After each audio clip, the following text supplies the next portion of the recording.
Ninguém, depois de acender uma candeia, a coloca debaixo de um vaso ou debaixo da cama.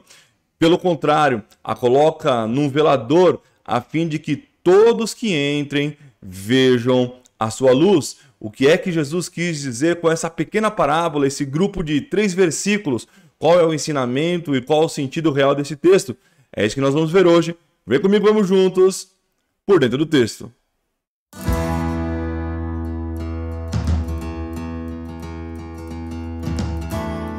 Olá, eu sou o pastor Douglas Gonçalves e você está no canal Por Dentro do Texto. Se você está chegando por aqui agora e ainda não é inscrito, ou se você já acompanha os nossos vídeos, mas ainda não se inscreveu no canal, não se esqueça de clicar aqui embaixo no botão inscrever-se também, deixar o teu like, porque isso ajuda demais o canal a crescer. E também comenta aqui embaixo o que você achou desse vídeo ou o que você estiver achando do conteúdo do nosso canal. Também, se você desejar nos apoiar, você pode também se tornar membro do nosso canal com uma quantia mensal aí mínima, e você dessa forma ajuda também o nosso canal a crescer. Se você deseja adquirir também material teológico, bíblico, literatura cristã em geral de qualidade, não se esqueça de visitar o nosso site livrariaculturabiblica.com.br. O link também está aqui na descrição desse vídeo. Se você deseja estudar a palavra do Senhor, quer aprender a interpretar a Bíblia Sagrada, também tem o meu curso aqui, que está o link aqui embaixo,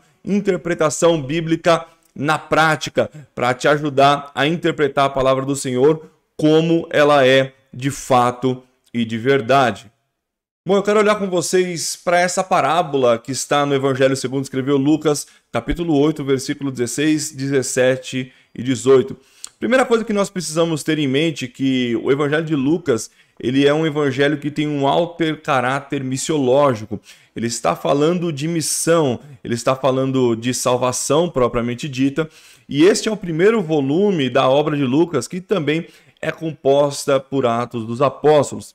Nós vemos no Evangelho de Lucas uma substituição natural. Desde o princípio do seu evangelho, quando lá no comecinho do ministério de Jesus, nós vemos Jesus naquela célebre passagem em que ele lê Isaías 61 na sinagoga, e ele é expulso da sinagoga, e a partir daí, saindo ali de Nazaré, Jesus vai iniciar o seu ministério, mostrando que agora Israel está sendo substituído de forma carnal por um novo Israel desse momento espiritual. Lembrando que não do ponto de vista substitutivo em que a igreja substitui Israel, mas é o próprio Jesus que substitui Israel, sendo ele o mediador entre Deus e os homens, sendo ele aquele que conduz toda a humanidade para a salvação. Nós estamos observando logo no início do evangelho, após Jesus ser rejeitado pelos judeus, e isso ainda em coro com o evangelho que escreveu João no capítulo 1, versículo 9, 10 e 11, quando diz que ele veio para o que era seu, mas o que era seu não o recebeu, e todos quanto o receberam, deu-lhes o poder de serem feitos filhos de Deus. Nós vamos observar que assim que Jesus inicia o ministério fora dali, ele vai curar o endemoniado em Cafarnaum, mostrando que ele tem poder sobre toda a eternidade, sobre os reinos espirituais, e também vai curar a sogra de Pedro, mostrando que no reino de Deus existe saúde, existe um processo de restauração. Jesus vai ali com os discípulos, e ali quando ele chama ali os primeiros discípulos, já na primeira pesca maravilhosa, mostrando que ele tem poder sobre o mar e sobre toda a natureza. Jesus vai curar também um paralítico em Cafarnaum, e Jesus ele vai agora expandir a luz do reino de Deus para todo aquele a quem ele chama. Jesus ele chama um publicano que era a escória da sociedade judaica da época para o ministério, e ele vai comer com os pecadores. Já no capítulo 6, ele afirma ser o Senhor do sábado. Se você quiser saber um pouquinho mais sobre o sábado, tem um card aparecendo aqui agora, mas o link também está na descrição de um outro vídeo onde eu explico do ponto de vista bíblico, teológico, desde o Antigo Testamento, qual é a representatividade do sábado e como ele se cumpre em Jesus, e por que um cristão não tem obrigação de guardar o sábado. E ele afirma ser o Senhor do sábado quando ele cura o homem da mão ressequida. Ele escolhe 12 apóstolos, mostrando que ele está inaugurando ali um novo reino e um novo apostolado, enviando aqueles que Deus assim chamara pela sua maravilhosa graça. Ele vai seguir na sequência do relato de Lucas com o Sermão do Monte. E ali tem um paralelo muito interessante, porque assim como Moisés, quando desce do monte, traz a lei, Jesus, naquele Sermão do Monte, ele sobe o nível, mostrando uma lei superior, mostrando a graça de Deus através do amor, da misericórdia e da responsabilidade, e aquilo que ele espera de cada um de nós que o servimos e o seguimos. Jesus vai expressar a parábola do semeador, falando ali daquele que recebe a palavra, mas se deixa levar pelas lutas, daquele que a semente não frutifica, e da terra boa, em que a semente frutifica. E então ele vai chegar dentro de todo esse relato, dentro de toda essa sequência que foi organizada propositalmente por Lucas, ele vai falar da parábola da candeia. Porque o que é que Deus esperava dos judeus? Esperava que eles fossem a luz para os gentios, para aqueles que não conhecem a Deus. Eles tinham a responsabilidade de levar a humanidade caída de volta a Deus. Existe um problema muito sério especificamente depois do período interbíblico, depois do cativeiro babilônico, que são os judeus fechando-se em si mesmo, tentando se proteger de todas as formas do helenismo que tomou o mundo antigo. Existe também aquela célebre passagem da purificação do templo, onde mostra ali claramente que os cambistas estão no pátio dos gentios, e esse pátio dos gentios era onde os gentios prosélitos, os gentios convertidos, deveriam cultuar. Era um anexo externo ao templo, ou seja, eles se convertiam, mas eles não podiam entrar no templo. Também vou deixar aqui no card da descrição um outro vídeo onde eu explico a passagem da purificação do templo. Então, Jesus também critica num outro momento, quando ele fala que os judeus andavam uma grande distância para fazer um prosélito, mas quando conseguiam, o faziam 2 vezes mais filhos do inferno do que ele. Então, Jesus está ali numa crítica muito aberta, falando que eles estavam falhando na sua missão de levar a humanidade de volta a Deus, por conta de toda a perseguição, de todas as guerras, de todos os problemas que aconteceram, desde o cativeiro babilônico, passando pelo Império de Alexandre o Grande, passando ali pelos Medos e dos Persas, passando ali pelos Seleucidas e toda a história que levou ao Império Romano. Nós vemos que os judeus acabaram guardando essa luz, a luz do reino de Deus, para si. E é então que Jesus vai dizer que ninguém, quando acende uma candeia, a coloca debaixo de um vaso ou debaixo da cama.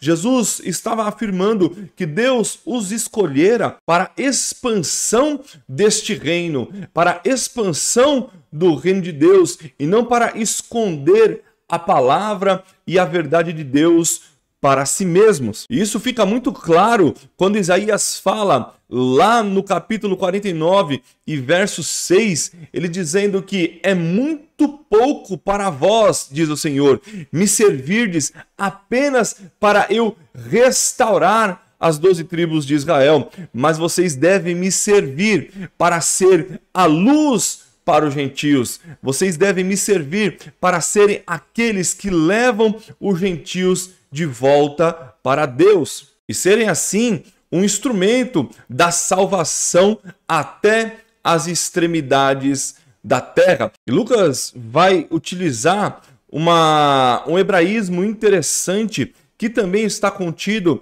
lá em Mateus capítulo 25, versículo 29, na parábola dos talentos, dizendo que aquele que tiver lhe será dado, mas ao que não tem, até o que pensa ter, lhe será tirado. Porque é essa ideia de que eles deveriam ter o reino, deveriam ter o tesouro e expandir, multiplicar essa luz para aqueles que desejassem ou que fossem chamados por Deus para seguir o Senhor e não esconder este reino, não esconder essa verdade de Deus. Nós observamos que os judeus desde sempre rejeitaram o Senhor Jesus. Ele foi rejeitado entre os seus próprios irmãos, e isso é relatado por João no seu Evangelho, capítulo 7, versículo 5, onde os próprios irmãos de Jesus vão dizer: saia daqui do nosso meio, vá para a Judéia e faz os sinais lá também da maneira que faz aqui, porque ninguém que quer ser conhecido